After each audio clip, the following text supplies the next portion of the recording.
So I recently came across this meme. So go ahead and pause to read.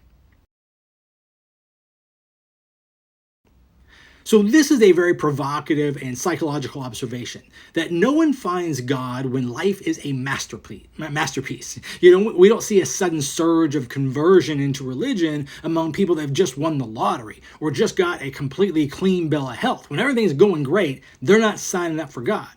And the implication, of course, is that religious institutions are sort of predatory, right? They position themselves as a sanctuary only when things are closing in, the walls are closing in on them.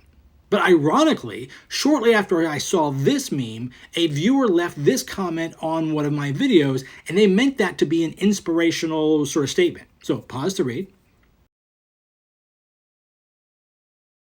So they cited rock legend Alice Cooper, noting that he returned to his faith because he reached a low point and was struck by the fear of God.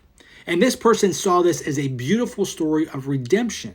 But if we look at that through a logical lens, they're unknowingly provided Exhibit A for the meme and the gist of that meme that I provided at the top of this video. And this raises a significant question regarding the separation of emotional vulnerability and a rational consent.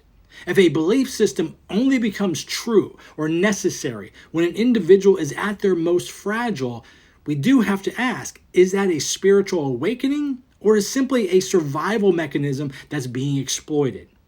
In any other context, say something like a high-interest loan or a lifelong contract, approaching someone at their low point would be absolutely seen as predatory.